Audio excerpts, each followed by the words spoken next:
ನಮಸ್ಕಾರ, ಕೆಸಿಎನ್ ವಾರ್ತೆಗಳಿಗೆ ಸ್ವಾಗತ. ಮೊದಲಿಗೆ ಮುಖ್ಯಾಂಶಗಳು. ಕಾಂಜಂಗಾಡ್ ನಗರ ಮಧ್ಯದ ರಸ್ತೆಯಲ್ಲಿ ಡಿವೈಎಫ್ಐ ಸಾಂಕೇತಿಕ ಗ್ರಂಥಾಲಯ ನಿರ್ಮಾಣ ವಿವಾದಾತ್ಮಕ. ಮಾನವ ಸರಪಳಿ ಪ್ರಚಾರಣಾರ್ಥವಾಗಿ ಆಗಿದೆ ಗ್ರಂಥಾಲಯ ನಿರ್ಮಿಸಿರುವುದು. ಸರ್ಕಾರ ಮುಚ್ಚಿರುವ ಏಕಾಧ್ಯಾಪಕ ವಿದ್ಯಾಲಯಗಳು ಸಮಾಜಘಾತುಕರ ವಿಷಜಂತುಗಳ ತಾಣವಾಗಿದೆ. ಸಮಸ್ತ ಸಂದೇಶ ಯಾತ್ರೆಯ ಪರ್ಯಟನೆ ಜನವರಿ 5ರಿಂದ 10ರವರೆಗೆ ಸಿದ್ಧತೆಗಳು ಪೂರ್ಣ. ಕಾಸರಗೋಡು ನಗರಸಭೆಯ ದುರಾಡಳಿತದ ವಿರುದ್ಧ ಬಿಜೆಪಿ ಕೌನ್ಸಿಲರ್ಗಳ ನೇತೃತ್ವದಲ್ಲಿ ಪ್ರತಿಭಟನೆ. ಜಿಲ್ಲಾ ಉಪಾಧ್ಯಕ್ಷ ಪಿ ರಮೇಶ್ ಅವರಿಂದ ಉದ್ಘಾಟನೆ. ಕೇರಳ ಗವರ್ಮೆಂಟ್ ನರ್ಸಸ್ ಅಸೋಸಿಯೇಷನ್ ವತಿಯಿಂದ ಕಲೆಕ್ಟರೇಟ್ಗೆ ಮೆರವಣಿಗೆ. ಸಿಐಟಿಯು ಜಿಲ್ಲಾ ಅಧ್ಯಕ್ಷ ವಿಪಿಪಿ ಮುಸ್ತಾಫರ್ ಅವರಿಂದ ಉದ್ಘಾಟನೆ. ವಾರ್ತೆಗಳು ವಿವರವಾಗಿ. ಮಾನವ ಸರಪಳಿ ಪ್ರಚಾರಣಾರ್ಥ ಕಾಂಜಂಗಾಡ್ ನಗರ ಮಧ್ಯದ ರಸ್ತೆಯಲ್ಲಿ ಡಿವೈಎಫ್ಐ ಸಾಂಕೇತಿಕ ಗ್ರಂಥಾಲಯ ನಿರ್ಮಾಣ ಮಾಡಿರುವುದು ವಿವಾದಾತ್ಮಕವಾಗಿದೆ. ಡಿವೈಎಫ್ಐನ ರಸ್ತೆ ಬದಿಯ ಪ್ರಚಾರಣಾ ವ್ಯವಸ್ಥೆಯ ವಿರುದ್ಧ ಪ್ರತಿಭಟನೆಗಳು ತೀವ್ರಗೊಳ್ಳುತ್ತಿದೆ. ಈ ತಿಂಗಳ 20ರಂದು ನಡೆಯಲಿರುವ ಮಾನವ ಸರಪಳಿಯ ಪ್ರಚಾರಣಾರ್ಥವಾಗಿದೆ ಕಾಂಜಂಗಾಡ್ ನಗರ ಮಧ್ಯದ ರಸ್ತೆಯಲ್ಲಿ ಡಿವೈಎಫ್ಐ ಗ್ರಂಥಾಲಯ ಮಾದರಿಯನ್ನು ಸಿದ್ಧಪಡಿಸಿರುವುದು. ಕಾಂಜಂಗಾಡ್ ಬಸ್ ನಿಲ್ದಾಣದ ಮುಂಭಾಗದ ರಾಜ್ಯ ರಸ್ತೆಯಲ್ಲಿ ಡಿವೈಎಫ್ಐ ಬ್ಲಾಕ್ ಸಮಿತಿಯಿಂದಾಗಿದೆ ಜನಪರ ಗ್ರಂಥಾಲಯ ಎಂಬ ಹೆಸರಿನಲ್ಲಿ ಗ್ರಂಥಾಲಯ ನಿರ್ಮಾಣ ಮಾಡಿರುವುದು. 4 ಮೀಟರ್ ಅಗಲ ಮತ್ತು ಉದ್ದದ ರಚನೆಯ ಒಂದು ಕೋಣೆ ಸೇರಿದಂತೆ 2 ಭಾಗಗಳನ್ನು ಹೊಂದಿದೆ. ಹೊರಗೆ 3 ಮಾನವ ಆಕೃತಿಗಳನ್ನು ಇರಿಸಲಾಗಿದೆ. ಇದು ಹೆಂಚಿನ ಚಾವಣಿ ಮತ್ತು ಅಲ್ಯೂಮಿನಿಯಂ ಹೊದಿಕೆಯ ಗೋಡೆಗಳನ್ನು ಹೊಂದಿದೆ. ಇದಕ್ಕಾಗಿ ಒಳಗೆ ಮರದ ಬೆಂಚುಗಳನ್ನು ಇಡಲಾಗಿದೆ. ರಸ್ತೆಯಲ್ಲಿ ಪ್ರಚಾರಣಾ ವ್ಯವಸ್ಥೆ ನಿರ್ಮಿಸಿದರ ವಿರುದ್ಧ ಯೂತ್ ಕಾಂಗ್ರೆಸ್ ಮತ್ತು യൂത്ത് ലീഗ് കാഞ്ഞങ്ങാട് നഗരസഭാ കാര്യദർശിಗೆ ദൂರು സಲ್ಲಿಸಿತು. യൂത്ത് കോൺഗ്രസിന്റെ ഭാരവാഹികൾ ഇവിടുത്തെ കളക്ടർക്കും ഇവിടുത്തെ നഗരസഭാധികൃതർക്കുമൊക്കെ പലതവണ പരാതി കൊടുത്തിട്ടും അവരുടെ ഭാഗത്തു നിന്നും യാതൊരുവിധ നടപടിയും ഉണ്ടാകാത്ത സാഹചര്യത്തിൽ നിയമം എല്ലാവർക്കും ബാധകമാണ് എന്നുള്ള ലക്ഷ്യത്തോടുകൂടി യൂത്ത് കോൺഗ്രസ് ഈ ഒരു കുറിൽ ഇവിടെ കെട്ടി ഇതിൻ്റെ പ്രചരണ പരിപാടികളുമായി മുന്നോട്ട് പോവുകയാണ്. ಡಿವೈಎಫ್ನ ನಿರ್ಮಾಣದ ವಿರುದ್ಧ ಕ್ರಮ ಕೈಗೊಳ್ಳದ ನಗರಸಭೆಯ ಧೋರಣೆಯನ್ನು ವಿರೋಧಿಸಿ ಯೂತ್ ಕಾಂಗ್ರೆಸ್ ಕಾಂಜಂಗಾಡ್ ನಗರದ ಮಧ್ಯಭಾಗದಲ್ಲಿ ರಸ್ತೆ ಬದಿಯಲ್ಲಿ ಶೆಡ್ ನಿರ್ಮಿಸಿ ಪ್ರತಿಭಟನೆ ನಡೆಸಿತು. ನಗರಸಭೆಗೆ ಅರ್ಜಿ ಸಲ್ಲಿಸಿದ ನಂತರ ಟ್ರಾಫಿಕ್ ಜಾಮ್ ಆಗದ ರೀತಿಯಲ್ಲಿ ಪ್ರಚಾರಣಾ ವ್ಯವಸ್ಥೆ ಸಿದ್ಧಪಡಿಸಲಾಗಿದೆ ಎಂದು ಡಿವೈಎಫ್ಐ ವಿವರಿಸಿದೆ. News bureau, Kasaragod. ಸರ್ಕಾರ ಮುಚ್ಚಿರುವ ಏಕ ಅಧ್ಯಾಪಕ ವಿದ್ಯಾಲಯಗಳು ಸಮಾಜಘಾತುಕರ ತಾಣವಾಗಿದೆ. ಮುಚ್ಚಿ 2 ವರ್ಷ ಕಳೆದಿದ್ದು ಕಟ್ಟಡಗಳು ನಾಶವಾಗುವ ಅಂಚಿನಲ್ಲಿದೆ. ಜನವಸತಿ ಇಲ್ಲದ ಈ ಸ್ಥಳ ಈಗ ಜಂತುಗಳ ಆಶ್ರಯ ತಾಣವಾಗಿದೆ. ರಾಜ್ಯದ ಏಕ ಅಧ್ಯಾಪಕರ ಶಾಲೆಗಳು ಮುಚ್ಚಿ 2 ವರ್ಷ ಕಳೆದಾಗ ಸಂಕಷ್ಟಕ್ಕೆ ಸಿಲುಕಿರುವುದು ಇಲ್ಲಿ ಕಲಿತ ಮಕ್ಕಳು ಮಾತ್ರವಲ್ಲ, ಇಲ್ಲಿನ ಸ್ಥಳೀಯರು ಮತ್ತು ಪ್ರದೇಶವಾಸಿಗಳಾಗಿದ್ದಾರೆ. ಮುಚ್ಚಿ 2 ವರ್ಷ ಕಳೆದಿದ್ದು ಕಟ್ಟಡಗಳು ನಾಶವಾಗುವ ಅಂಚಿನಲ್ಲಿದೆ. ಹಲವು ಕಟ್ಟಡಗಳು ಪ್ರೇತಾಲಯದಂತಾಗಿ ಮಾರ್ಪಟ್ಟಿರುವ ಸ್ಥಿತಿಯಲ್ಲಿದೆ. ಜನವಸತಿ ಇಲ್ಲದ ಈ ಸ್ಥಳ ಈಗ ಜಂತುಗಳ ಆಶ್ರಯ ತಾಣವೂ ಆಗಿದೆ. ಹಲವು ಕಟ್ಟಡಗಳ ಸ್ಥಿತಿ ಶೋಚನೀಯವಾಗಿದೆ. ಮರಗಳು ಕಟ್ಟಡದ ಮೇಲೆ ಬೆಳೆದು ಕಾಡು ಬೆಳೆದು ಈ ಶಾಲೆ ದಶಕಗಳ ಹಿಂದೆಯೇ ಮುಚ್ಚಿದಂತಿದೆ. ಲಕ್ಷಗಟ್ಟಲೆ ವೆಚ್ಚ ಮಾಡಿ ನಿರ್ಮಿಸಿದ ಕಟ್ಟಡಗಳ ಬಾಗಿಲು ಕಿಟಕಿಗಳು ಮುರಿದು ಬೀಳುವ ಭೀತಿಯಲ್ಲಿದೆ. ಕಾಂಜೀಪುರ ಸೇರಿದಂತೆ ಸಂಬಂಧಿಸಿದ ಕಟ್ಟಡಗಳು ಕೂಡ ಕುಸಿಯುವ ಭೀತಿಯಲ್ಲಿದೆ. ಕುಡಿಯುವ ನೀರಿಗಾಗಿ ಸ್ಥಾಪಿಸಿರುವ ಟ್ಯಾಂಕ್ ಒಡೆದಿದ್ದು ಕೊಳವೆ ಬಾವಿಯ ಮೋಟಾರ್ ತುಕ್ಕು ಹಿಡಿದ ಸ್ಥಿತಿಯಲ್ಲಿದೆ. ಕುಂಬಳೆ ಪಂಚಾಯತ್ನ ಚೇಪಿನಡ್ಕ, ಕೋಡಿಯಮ್ಮ, ಮೊಗ್ರಾಲ್ ಕೊಪ್ಪಳ ಮತ್ತು ಬದ್ರಿಯಾನಗರ ಎಂಬ 4 ಸ್ಥಳಗಳಲ್ಲಾಗಿದೆ ಏಕ ಅಧ್ಯಾಪಕರ ಶಾಲೆ ಕಾರ್ಯನಿರ್ವಹಿಸಿರುವುದು. ಒಳ್ಳೆಯ ಮಕ್ಕಳು ಮತ್ತು ಉತ್ತಮ ಕಲಿಕೆಯ ವಾತಾವರಣ ಇಲ್ಲಿತ್ತು. ಇದರಲ್ಲಿ ಚೇಪಿನಡ್ಕ ಎಂಜಿಎಲ್ಸಿಯ ಸ್ಥಿತಿಯಾಗಿದೆ ಶೋಚನೀಯವಾಗಿರುವುದು. ಕಟ್ಟಡ ಮುಚ್ಚಿ 2 ವರ್ಷ ಕಳೆದರೂ ಅಧಿಕಾರಿಗಳು ರಕ್ಷಣೆಗೆ ಮುಂದಾಗದಿರುವುದು ಭಾರೀ ಪ್ರತಿಭಟನೆಗೆ കാരണವಾಗಿದೆ. കുറേ വർഷങ്ങൾക്ക് മുമ്പ് ഞങ്ങൾ തന്നെ പ്രയത്നിച്ചിട്ടും പ്രയത്നപരമായിട്ടാണ് കുമ്പള പഞ്ചായത്തിൻ്റെ അനുവാദത്തോടെ ഞങ്ങളിവിടെ തുടങ്ങിയത്. അടുത്തതൊരു പൂട്ടുന്ന നിലയിലാണ് കാണുന്നത്. ഇപ്പോൾ ഒരു കെട്ടിടം നശിച്ചിട്ട് പോകുന്നുണ്ട്. കുമ്പള പഞ്ചായത്തിൽ ഒരു നല്ലൊരു പുരോഗമനത്തിന് വേണ്ടി ഏതെങ്കിലും നല്ലൊരു ആവശ്യത്തിന് ആ കെട്ടിടം ഉപയോഗിക്കണമെന്ന് ഞാൻ ആവശ്യപ്പെടുകയാണ്. ಇದರಲ್ಲಿ ಮೊಗ್ರಾಲ್ ಕೊಪ್ಪಳದ ಕಟ್ಟಡ ಕಳೆದ 1 ವರ್ಷದಿಂದ ಆರೋಗ್ಯ ಕೇಂದ್ರವಾಗಿ ಕಾರ್ಯನಿರ್ವಹಿಸುತ್ತಿದೆ. ಕೋಡಿಯಮ್ಮ ಶಾಲೆಯಲ್ಲಿ ತುಕ್ಕು ಹಿಡಿದ ಫರ್ನಿಚರ್ಗಳು, ನಿರ್ಲಕ್ಷ್ಯವಾಗಿಯೂ ಚೆಲ್ಲಾಪಿಲ್ಲಿಯಾಗಿಯೂ ಬಿದ್ದಿರುವ ಪಠ್ಯಪುಸ್ತಕಗಳನ್ನು ನೋಡಬಹುದು. ಕಟ್ಟಡವನ್ನು ಉಪಯುಕ್ತವಾಗುವಂತೆ ಮಾಡಬೇಕು ಎಂಬುದು ಸ್ಥಳೀಯರ ಆಗ್ರಹ. Dhanraj, news bureau, Uppala. ಕಾಸರಗೋಡು ಸಮಸ್ತ ಕೇರಳ ಜಮಿಯತುಲ್ ಉಲಮಾದ 100ನೇ ವಾರ್ಷಿಕ ಮಹಾಸಮ್ಮೇಳನದ ಭಾಗವಾಗಿ ಸಮಸ್ತ ಮದ್ರಸಾ ಮ್ಯಾನೇಜ್ಮೆಂಟ್ ಕಾಸರಗೋಡು ಜಿಲ್ಲಾ ಸಮಿತಿಯ ನೇತೃತ್ವದಲ್ಲಿ ಸಮಸ್ತ ಸಂದೇಶ ಯಾತ್ರೆ ಜನವರಿ 5ರಿಂದ 10ರವರೆಗೆ ಪರ್ಯಟನೆ ನಡೆಸಲಿದೆ. ಸಿದ್ಧತೆಗಳು ಪೂರ್ಣಗೊಂಡಿವೆ ಎಂದು ಪದಾಧಿಕಾರಿಗಳು ಸುದ್ದಿಗೋಷ್ಠಿಯಲ್ಲಿ ಮಾಹಿತಿ ನೀಡಿದರು. ಕಾಸರಗೋಡು ಸಮಸ್ತ ಕೇರಳ ಜಮಿಯತುಲ್ ಉಲಮಾದ 2026ರಲ್ಲಿ ನಡೆಯುವ 100ನೇ ವಾರ್ಷಿಕ ಮಹಾಸಮ್ಮೇಳನದ ಭಾಗವಾಗಿ ಸಮಸ್ತ ಮದ್ರಸಾ ಮ್ಯಾನೇಜ್ಮೆಂಟ್ ಕಾಸರಗೋಡು ಜಿಲ್ಲಾ ಸಮಿತಿಯ ನೇತೃತ್ವದಲ್ಲಿ ಸಮಸ್ತ ಸಂದೇಶ ಯಾತ್ರೆ ಪರ್ಯಟನೆ ನಡೆಯಲಿದೆ. ಜನವರಿ 5ರಿಂದ 10ರವರೆಗೆ ಪರ್ಯಟನೆ ನಡೆಯಲಿರುವುದು. 39 ರೇಂಜ್ಗಳಲ್ಲಿ പര്യടനം ನಡೆಯಲಿದೆ ಎಂದು പദാധികാരികൾ സുദ്ദിഗോഷ്ഠിയിൽ മാഹിതി നീടിದರು. ഈ 39 റേഞ്ചുകളുടെയും ഓരോ റേഞ്ചിൽ ഒരു പോയിന്റ് വീതം ഒരു കേന്ദ്രം വെച്ചിട്ടാണ് സന്ദേശയാത്ര പോകുന്നത്. മാത്രമല്ല സന്ദേശയാത്രയിൽ 100ാം വാർഷികത്തെ സൂചിപ്പിക്കുന്ന 100 വാഹനങ്ങൾ അകമ്പടി ഉണ്ടാകും. 100 വാഹനങ്ങളുടെ അകമ്പടിയോട് കൂടിയിട്ട് നടക്കുന്ന സന്ദേശയാത്ര 5 ദിവസം 5ാം തീയതി മുതൽ 10ാം തീയതി വരെ ജില്ലയിൽ മുഴുവനും 39 റേഞ്ചുകളിലായി പര്യടനം നടത്തും. അത് കഴിഞ്ഞിട്ട് 12ാം തീയതി വൈകുന്നേരം 5 മണിക്ക് ചെറുക്കളയിൽ വെച്ചിട്ടാണ് സമ്മേളനം നടക്കാൻ വേണ്ടി പോകുന്നത്. 100ാം വാർഷിക ആശയ വിശദീകരണ സമ്മേളനം. അത് 5 മണിക്ക് തുടങ്ങിയിട്ട് രാത്രി 10:30 മണി വരെ സമസ്തയുടെ മുഴുവൻ പണ്ഡിതന്മാരും പ്രഭാഷകന്മാരും പങ്കെടുക്കുന്ന വലിയൊരു പരിപാടിയാണ്. ಸುದ್ದಿಗೋಷ್ಠಿಯಲ್ಲಿ ಜಿಲ್ಲಾಧ್ಯಕ್ಷ MS ತಂಗಳ್ ಮದನಿ ಓಳಮುಂಡ, ಪ್ರಧಾನ ಕಾರ್ಯದರ್ಶಿ ರಶೀದ್ ಬೆಳಿಂಜ, ಜಿಲ್ಲಾ working president KV Kutty Haji Kanhangad, working secretary Moideen master Kamballur, ಸ್ವಾಗತ ಸಂಘದ working chairman Moideen Moulavi Cherkala, Basheer, Abdulla Haji, CH Ahmed Haji ಉಪಸ್ಥಿತರಿದ್ದರು. News bureau Kasaragod. ಕಾಸರಗೋಡು ನಗರಸಭೆಯ ದುರಾಡಳಿತದ ವಿರುದ್ಧ ಬಿಜೆಪಿ ಕೌನ್ಸಿಲರ್ಗಳ ನೇತೃತ್ವದಲ್ಲಿ ನಗರದ ಹೊಸ ಬಸ್ ನಿಲ್ದಾಣ ಪರಿಸರದಲ್ಲಿ ಪ್ರತಿಭಟನೆ ನಡೆಸಲಾಯಿತು. ಜಿಲ್ಲಾ ಉಪಾಧ್ಯಕ್ಷ P. ರಮೇಶ್ ಉದ್ಘಾಟಿಸಿದರು. ಕಾಸರಗೋಡು ನಗರಸಭೆಯ ದುರಾಡಳಿತದ ವಿರುದ್ಧ ಬಿಜೆಪಿ ಕೌನ್ಸಿಲರ್ಗಳ ನೇತೃತ್ವದಲ್ಲಿ ನಗರದ ಹೊಸ ಬಸ್ ನಿಲ್ದಾಣ ಪರಿಸರದಲ್ಲಿ ಪ್ರತಿಭಟನೆ ನಡೆಸಲಾಯಿತು. ಜಿಲ್ಲಾ ಉಪಾಧ್ಯಕ್ಷ P. ರಮೇಶ್ ಉದ್ಘಾಟಿಸಿದರು. വാടക കെട്ടിടത്തിന്റെ ഉടമസ്ഥനായ മുനിസിപ്പാലിറ്റി ആ നഗരസഭ മതിയായ മലിനജല നിർഗമന സൗകര്യം ഏർപ്പെടുത്തേണ്ടതുണ്ട്. അത് നഗരസഭ ചെയ്തിട്ടില്ല. അപ്പൊ നഗരസഭയിലെ ഇത്തരത്തിലൊരു പ്രശ്നം വരുമ്പോ ആദ്യം പ്രതികരിക്കേണ്ടവര് ഹോട്ടൽ ഉടമകളാ. നിങ്ങൾ ഞങ്ങൾക്ക് ലൈസൻസ് തന്നിട്ടുണ്ടല്ലോ, തന്നിട്ടുണ്ടെങ്കിൽ കെട്ടിട ഉടമകള് നിങ്ങൾ തന്നെയാണല്ലോ. ഉടമസ്ഥൻ എന്താ ചെയ്യേണ്ടത്? മലിനജലം ഒഴുകി പോകുന്നതിനുള്ള സംവിധാനം ഉണ്ടാക്കണം. ഹോട്ടലുകാരുടെ ഭാഗത്ത് നിന്ന് അവര് മുനിസിപ്പാലിറ്റിയോട് ആവശ്യപ്പെടേണ്ടത് അതാണ്. പകരം നാട്ടുകാരോടല്ല ആവശ്യപ്പെടേണ്ടത്. നിങ്ങൾ പോയി മുനിസിപ്പാലിറ്റിയെ സമീപിക്കൂ എന്ന് പറയുന്നത് ആ മറുപടി ധിക്കാരപരമായ മറുപടിയാണ്. ವಾರ್ಡ್ ಕೌನ್ಸಿಲರ್ ಪವಿತ್ರ ಅಧ್ಯಕ್ಷತೆ ವಹಿಸಿದ್ದರು. ರಾಜ್ಯ ಸಮಿತಿ ಸದಸ್ಯೆ ಸವಿತಾ ಟೀಚರ್ ಮಾತನಾಡಿದರು. ವೀಣಾ ಅರುಣ್ ಶೆಟ್ಟಿ, ಹೇಮಲತಾ, ರಜನಿ ಮುಂತಾದವರು ಉಪಸ್ಥಿತರಿದ್ದರು. ಉಮಾ ಕಡಪರ ಸ್ವಾಗತಿಸಿ ವರಪ್ರಸಾದ್ ಕೋಟೆಕಣಿ ಧನ್ಯವಾದವಿತ್ತರು. ಆಟೋ ಟ್ಯಾಕ್ಸಿ ಚಾಲಕರು ಬೆಂಬಲ ನೀಡಿದರು. News bureau Kasaragod. ವಿವಿಧ ಬೇಡಿಕೆಗಳನ್ನು ಮುಂದಿಟ್ಟುಕೊಂಡು ಕೇರಳ ಗವರ್ಮೆಂಟ್ ನರ್ಸಸ್ ಅಸೋಸಿಯೇಷನ್ ವತಿಯಿಂದ ಕಲೆಕ್ಟರೇಟ್ಗೆ ಮೆರವಣಿಗೆ ನಡೆಸಲಾಯಿತು. CITU ಜಿಲ್ಲಾ ಅಧ್ಯಕ್ಷ VP P. ಮುಸ್ತಫಾ ಉದ್ಘಾಟಿಸಿದರು. ಕೇಂದ್ರ ಸರ್ಕಾರ ಕಡಿತಗೊಳಿಸಿರುವ ಕೇರಳದ ಆರ್ಥಿಕ ಹಂಚಿಕೆಯನ್ನು ಮರುಸ್ಥಾಪಿಸಬೇಕು. PFRDA ಕಾಯ್ದೆಯನ್ನು ರದ್ದುಗೊಳಿಸಬೇಕು. ಸಹಭಾಗಿತ್ವ ಪಿಂಚಣಿ ಯೋಜನೆಯನ್ನು ಉಪೇಕ್ಷಿಸಬೇಕು. ವೇತನ ಪರಿಷ್ಕರಣೆ, ಬಾಕಿ ಅನುಮತಿಸಬೇಕು. ಒಳರೋಗಿ ಚಿಕಿತ್ಸೆ ಇರುವ ಎಲ್ಲ ಆಸ್ಪತ್ರೆಗಳಲ್ಲಿ 8 ಗಂಟೆಗಳ ಕೆಲಸದ ಅನುಷ್ಠಾನ ಮುಂತಾದ ಬೇಡಿಕೆಗಳನ್ನು ಮುಂದಿಟ್ಟುಕೊಂಡು ಕೇರಳ ಗವರ್ನಮೆಂಟ್ ನರ್ಸಸ್ ಅಸೋಸಿಯೇಷನ್ ವತಿಯಿಂದ ಕಲೆಕ್ಟರೇಟ್ಗೆ ಮೆರವಣಿಗೆ ನಡೆಸಲಾಯಿತು. CITU ಜಿಲ್ಲಾಧ್ಯಕ್ಷ VP P. മുസ്തഫ ഉദ്ഘാಟಿಸಿದರು. ഈ കേരളത്തിൽ പല സന്ദർഭങ്ങളിലായി അധികാരത്തിൽ വന്നിട്ടുള്ള ഇടതുപക്ഷ ജനാധിപത്യ മുന്നണി അതിന്റെ ഗവൺമെന്റുകൾ നൽകിയിട്ടുള്ള ജനപക്ഷ വികസനത്തിന്റെ സമീപനമാണ്. വികസനത്തെ സംബന്ധിച്ച വ്യക്തവും വ്യതിരിക്തവുമായ ഒരു ബദൽ കാഴ്ചപ്പാട് ഇടതുപക്ഷ രാഷ്ട്രീയത്തിൽ ഉണ്ടായതുകൊണ്ടാണ് വലിയ സമ്പത്തുൽപാദനമില്ലാതെ തന്നെ ഇന്ത്യയിലെയും ലോകത്തിലെയും ഏറ്റവും മികച്ച നിലവാരത്തിലേക്ക് കേരളത്തെ എത്തിക്കാൻ വേണ്ടി കഴിഞ്ഞത്.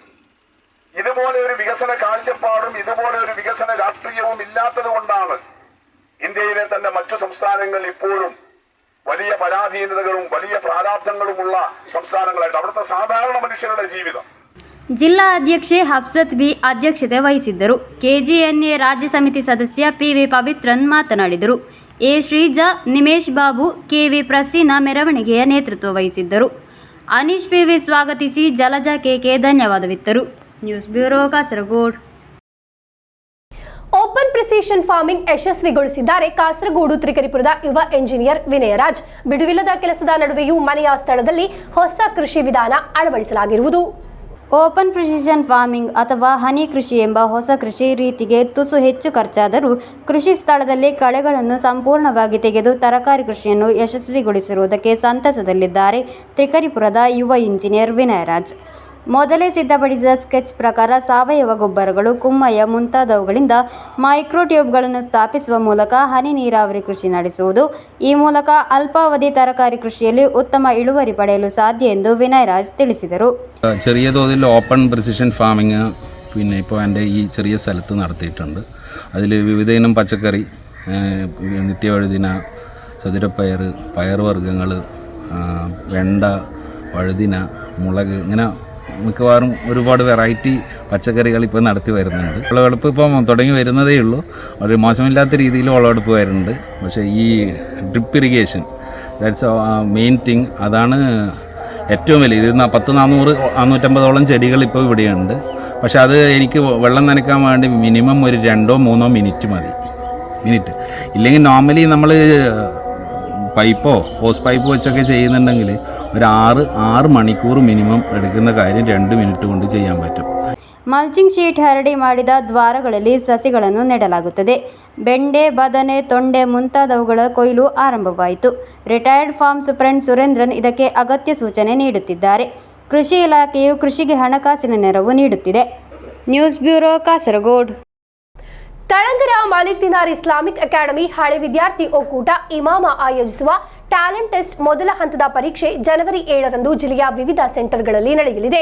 ಸಿದ್ಧತೆಗಳು ಪೂರ್ಣಗೊಂಡಿವೆ ಎಂದು ಪದಾಧಿಕಾರಿಗಳು ಸುದ್ದಿಗೋಷ್ಠಿಯಲ್ಲಿ ಮಾಹಿತಿ ನೀಡಿದರು. ಧಾರ್ಮಿಕ ಸಾಮಾಜಿಕ ಶಿಕ್ಷಣ ವಲಯದಲ್ಲಿ ಸಕ್ರಿಯವಾಗಿರುವ ತಳಂಗರ ಮಾಲಿಕ್ ದಿನಾರ್ ಇಸ್ಲಾಮಿಕ್ ಅಕಾಡೆಮಿ ಹಳೆ ವಿದ್ಯಾರ್ಥಿ ಒಕ್ಕೂಟ ಇಮಾಮ ಆಯೋಜಿಸುವ ಟ್ಯಾಲೆಂಟ್ ಟೆಸ್ಟ್ ಮೊದಲ ಹಂತದ ಪರೀಕ್ಷೆ ಜನವರಿ 7ರಂದು ಜಿಲ್ಲೆಯ ವಿವಿಧ ಸೆಂಟರ್ಗಳಲ್ಲಿ ನಡೆಯಲಿದೆ. ಚೆರ್ಕಳ, ಬದಿಯಡ್ಕ, ತ್ರಿಕರಿಪುರ, ಕಾಞಂಗಾಡ್, ತಳಂಗರ, ಕುಂಬಳೆ, ಉಪ್ಪಳ ಸೇರಿದಂತೆ 8 ಸೆಂಟರ್ಗಳಲ್ಲಿ ಪರೀಕ್ಷೆಗೆ ವ್ಯವಸ್ಥೆ ಮಾಡಲಾಗಿದೆ. ಜಿಲ್ಲೆಯ ಯುಪಿ ಶಾಲಾ ವಿದ್ಯಾರ್ಥಿಗಳ ಸಾಮಾನ್ಯ ಶಿಕ್ಷಣ ಮತ್ತು ಕಲಿಕೆಯನ್ನು ಉತ್ತೇಜಿಸುವುದು ಕಾರ್ಯಕ್ರಮದ ಉದ್ದೇಶವಾಗಿದೆ. ಜನವರಿ 21ರಂದು ಟ್ಯಾಲೆಂಟ್ ಟೆಸ್ಟ್ ಗ್ರಾಂಡ್ ಫಿನಾಲೆ ನಡೆಯಲಿದೆ. ವಿಜೇತರಿಗೆ ಬಹುಮಾನವನ್ನು ವಿತರಿಸಲಾಗುವುದು ಎಂದು ಪದಾಧಿಕಾರಿಗಳು ಸುದ್ದಿಗೋಷ್ಠಿಯಲ್ಲಿ ಮಾಹಿತಿ ನೀಡಿದರು. ജനുവരി 7-നാണ് അതിൻ്റെ ആദ്യത്തെ മത്സരം നടക്കുക. ജനുവരി 7-നാണ് ഇതിൻ്റെ ആദ്യത്തെ ഫേസ് നടക്കുക. ഇതിൽ നിന്ന് 600 വിദ്യാർത്ഥികളിൽ നിന്ന് ഒരു 30 ആളുകളെ നമ്മൾ സെലക്ട് ചെയ്യും. അവർക്ക് നമ്മളൊരു മെറ്റീരിയൽ കൊടുത്തിട്ടുണ്ട്. ആ മെറ്റീരിയലിൽ നിന്ന് അവർ പഠിക്കും. അവരുടെ പാഠഭാഗങ്ങളുണ്ടാകും. പൊതുവെ അവരുടെ പ്രായത്തിനനുസരിച്ച് അവർക്ക് അറിഞ്ഞിരിക്കേണ്ട ജനറൽ നോളജ് നമ്മൾ ഇൻക്ലൂഡ് ചെയ്യും. IQ നമ്മൾ ടെസ്റ്റ് ചെയ്യും. ഇങ്ങനെയൊക്കെ ചെയ്തിട്ട് ജനുവരി 7-ന് നടക്കുന്ന 600 വിദ്യാർത്ഥികളുടെ കോമ്പറ്റീഷനിൽ നിന്ന് നമ്മൾ ഒരു 30 ആളുകളെ തിരഞ്ഞെടുത്തിട്ട് അതിൻ്റെ ഒരു ഗ്രാൻഡ് ഫിനാലെ ഇൻഷാ അല്ലാഹ് നമ്മൾ തളങ്കരയിൽ വെച്ച് മാലിക് ദിനാറിൽ വെച്ച് ജനുവരി 21-ന് നടത്താൻ ഉദ്ദേശിക്കുകയാണ്. ಖಲೀಲ್ ಹುದವಿ ಕಲ್ಲಾಯಂ, ಸ್ವಾದಿಕ್ ಹುದವಿ ಆಲಂಪಾಡಿ, ಆರಿಫ್ ರೆಹಮಾನ್ ಹುದವಿ, ಅಬ್ದುಲ್ ಸಮದ್ ಹುದವಿ, ಶಹಬಾಸ್ ಹುದವಿ, ನೌಫಲ್ ಹುದವಿ ಮುಂತಾದವರು ಸುದ್ದಿಗೋಷ್ಠಿಯಲ್ಲಿ ಉಪಸ್ಥಿತರಿದ್ದರು. News bureau, Kasaragod. Edneer Swamiji's higher secondary ಶಾಲೆಯ ಎನ್ಎಸ್ಎಸ್ ಸಪ್ತದಿನ ಸಹವಾಸ ಶಿಬಿರಕ್ಕೆ ಸಮಾಪನ. ಚೇಡಿಕಾನ ಎಜೆಬಿ ಶಾಲೆಯಲ್ಲಿ ಶಿಬಿರವನ್ನು ಆಯೋಜಿಸಲಾಗಿತ್ತು. ಚೇಡಿಕಾನಕ್ಕೆ ಹೊಸ ವರ್ಷದ ಉಡುಗೊರೆಯಾಗಿ ಸ್ನೇಹಾರಾಮಂ ನೀಡುವ ಮೂಲಕ ಶಿಬಿರ ಸಮಾಪನಗೊಂಡಿತು. ಶಿಬಿರ ನಡೆದ ಚೇಡಿಕಾನ ಎಜೆಬಿ ಶಾಲೆಯ ಮುಂಭಾಗದಲ್ಲಿರುವ ದೇವದಾರು ಮರದ ಪಕ್ಕದಲ್ಲಿ ಸುಮಾರು 1 ಎಕರೆ ಸ್ಥಳದಲ್ಲಿ ಸ್ನೇಹಾರಾಮಂ ವಿಶ್ರಾಂತಿ ಕೇಂದ್ರವನ್ನು ಸ್ಥಾಪಿಸಿರುವುದು. ಅದ್ದೂರಿ ಸಮಾರಂಭದಲ್ಲಿ ಬದಿಯಡ್ಕ ಗ್ರಾಮ ಪಂಚಾಯಿತಿಗೆ ಸ್ನೇಹಾರಾಮಂ ಸಮರ್ಪಿಸಲಾಯಿತು. ಚೆಂಗಳ ಬದಿಯಡ್ಕ ಪಂಚಾಯತ್ ಸ್ನೇಹಾರಾಮಂ ಯೋಜನೆಯ ಸಂಯೋಜಕಿ ಶ್ರೀಜಾ ಅವರ ಆಶಯದೊಂದಿಗೆ ಶಿಬಿರದ ಲೀಡರ್ ಆದ ಶ್ರದ್ಧಾ, ವೈಶಾಖ್, ಅಖಿಲ, ಅಕ್ಷತಾ, ನಿಯಾ, ಶಿವದ ಮೊದಲಾದವರು ಸ್ನೇಹಾರಾಮಂ ವಿನ್ಯಾಸ ಮಾಡಿರುವುದು. ಬಿದಿರು, ಕಂಗು, ತೆಂಗು ಮುಂತಾದವುಗಳನ್ನು ಬಳಸಿ ಸಂಪೂರ್ಣ ಪರಿಸರ ಸ್ನೇಹಿಯಾಗಿ ಸ್ನೇಹಾರಾಮಂ ನಿರ್ಮಿಸಲಾಗಿದೆ. ಎನ್ಎಸ್ಎಸ್ ವಿದ್ಯಾರ್ಥಿಗಳು ಸಿದ್ಧಪಡಿಸಿರುವ ವಿಶ್ರಾಂತಿ ಕೇಂದ್ರವನ್ನು ಬದಿಯಡ್ಕ ಗ್ರಾಮ ಪಂಚಾಯಿತಿ ಅಧ್ಯಕ್ಷೆ ಬಿ ಶಾಂತ, ಜನಪ್ರತಿನಿಧಿಗಳು, PTA ಅಧ್ಯಕ್ಷ ಇಬ್ರಾಹಿಂ ಮೌಲವಿ ಮೊದಲಾದವರು ಭೇಟಿ ನೀಡಿದರು. ಅಗ್ನಿ ಸುರಕ್ಷತೆ ಜಾಗೃತಿ, ಮಾದಕ ವಸ್ತು ವಿರೋಧಿ ಜಾಗೃತಿ, ಪೋಲ್ ಬ್ಲಡ್ ರಿಜಿಸ್ಟರ್, ಫ್ಲಾಶ್ ಮಾಬ್, ಹಸಿರು ಕ್ಯಾನ್ವಾಸ್ ಮುಂತಾದ ಕಾರ್ಯಕ್ರಮಗಳನ್ನು ಸಹ ನಡೆಸಲಾಯಿತು. ಸಮಾರೋಪ ಸಭೆಯಲ್ಲಿ ಶಾಲಾ ಮುಖ್ಯೋಪಾಧ್ಯಾಯಿನಿ ಬೇಬಿ ಸವಿತಾ ಸ್ನೇಹಾರಾಮಂ ವಿಶ್ರಾಂತಿ ಕೇಂದ್ರದ ರಕ್ಷಣೆಯ ಜವಾಬ್ದಾರಿಯನ್ನು ಹಳೆ ವಿದ್ಯಾರ್ಥಿಗಳಿಗೆ ನೀಡಿದರು. News bureau, Kasaragod. ಕ್ರೀಡಾರಂಗದಲ್ಲಿ ರಾಷ್ಟ್ರೀಯ ಮತ್ತು ಅಂತಾರಾಷ್ಟ್ರೀಯ ಮಟ್ಟದಲ್ಲಿ ಸಾಧನೆ ಮಾಡಿದ ತ್ರಿಕರಿಪುರದ ವಿಎಸ್ ಅನುಪ್ರಿಯರವರಿಗೆ ಜನ್ಮನಾಡು ನೀಡಿರುವುದು 5 ಲಕ್ಷ ರೂಪಾಯಿ ಪ್ರಶಸ್ತಿ. ಶಾಸಕ ಎಂ ರಾಜಗೋಪಾಲನ್ ಪ್ರಶಸ್ತಿ ವಿತರಣೆ ಮಾಡಿದರು. ಅನುಪ್ರಿಯ ಅವರಿಗೆ ಕ್ರೀಡಾರಂಗದಲ್ಲಿ ಸಾಧನೆ ಮಾಡಲು ಅವರನ್ನು ಪ್ರೋತ್ಸಾಹ ನೀಡುವುದಕ್ಕಾಗಿ ರೂಪಿಸಿದ ಅನುಪ್ರಿಯ ಸ್ಪಾನ್ಸರಿಂಗ್ ಸಮಿತಿ 5 ಲಕ್ಷ ರೂಪಾಯಿ ಹಾಗೂ ಫಲಕವನ್ನು ನೀಡಿ ಗೌರವಿಸಿತು. ಕಾರ್ಯಕ್ರಮದಲ್ಲಿ ಶಾಸಕ ಎಂ ರಾಜಗೋಪಾಲನ್ ಪ್ರಶಸ್ತಿ ವಿತರಣೆ ಮಾಡಿದರು.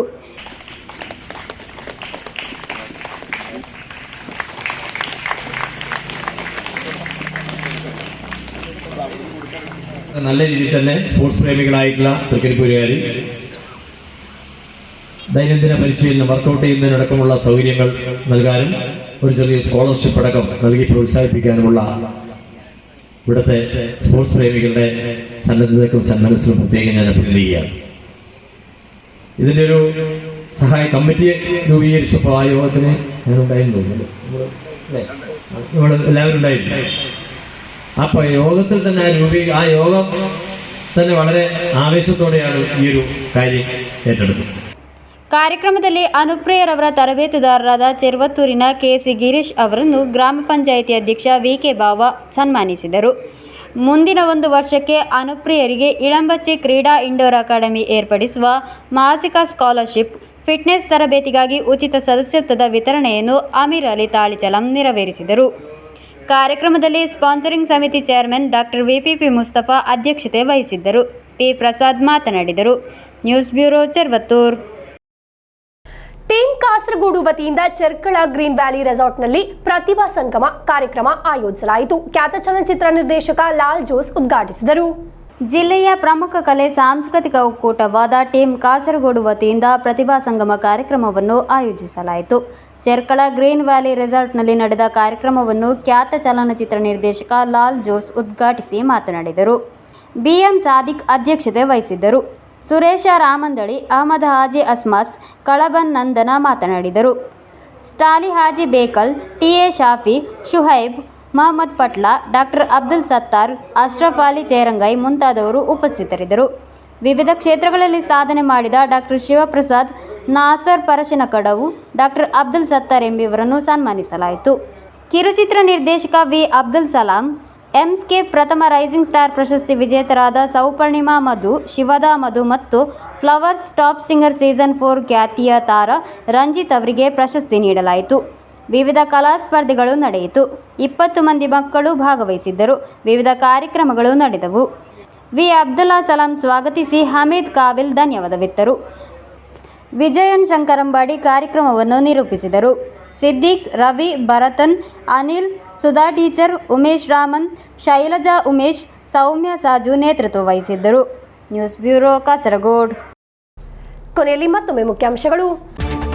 ಕಾಂಜುಗಾಡ್ ನಗರ ಮಧ್ಯದ ರಸ್ತೆಯಲ್ಲಿ ಡಿವೈಎಫ್ಐ ಸಾಂಕೇತಿಕ ಗ್ರಂಥಾಲಯ ನಿರ್ಮಾಣ ವಿವಾದಾತ್ಮಕ. ಮಾನವ ಸರಪಳಿ ಪ್ರಚಾರಣಾರ್ಥವಾಗಿ ಆಗಿದೆ ಗ್ರಂಥಾಲಯ ನಿರ್ಮಿಸಿರುವುದು. ಸರ್ಕಾರ ಮುಚ್ಚಿರುವ ಏಕಾಧ್ಯಾಪಕ ವಿದ್ಯಾಲಯಗಳು ಸಮಾಜಘಾತುಕರ ವಿಷಜಂತುಗಳ ತಾಣವಾಗಿದೆ. ಸಮಸ್ತ ಸಂದೇಶ ಯಾತ್ರೆಯ ಪರ್ಯಟನೆ ಜನವರಿ 5ರಿಂದ 10ರವರೆಗೆ ಸಿದ್ಧತೆಗಳು ಪೂರ್ಣ. ಕಾಸರಗೋಡು ನಗರಸಭೆಯ ದುರಾಡಳಿತದ ವಿರುದ್ಧ ಬಿಜೆಪಿ ಕೌನ್ಸಿಲರ್ಗಳ ನೇತೃತ್ವದಲ್ಲಿ ಪ್ರತಿಭಟನೆ. ಜಿಲ್ಲಾ ಉಪಾಧ್ಯಕ್ಷ ಪಿ ರಮೇಶ್ ಅವರಿಂದ ಉದ್ಘಾಟನೆ. ಕೇರಳ ಗವರ್ಮೆಂಟ್ ನರ್ಸಸ್ ಅಸೋಸಿಯೇಷನ್ ವತಿಯಿಂದ ಕಲೆಕ್ಟರೇಟ್ಗೆ ಮೆರವಣಿಗೆ. ಸಿಐಟಿಯು ಜಿಲ್ಲಾ ಅಧ್ಯಕ್ಷ ವಿಪಿಪಿ ಮುಸ್ತಾಫರ್ ಅವರಿಂದ ಉದ್ಘಾಟನೆ. ಇಂದಿನ ವಾರ್ತಾ ಸಂಚಿಕೆಯಲ್ಲಿ ಮುಕ್ತಾಯವಾಯಿತು. ಮುಂದಿನ ವಾರ್ತಾ ಸಂಚಿಕೆಯೊಂದಿಗೆ ಭೇಟಿಯಾಗೋಣ. ವಂದನೆಗಳು.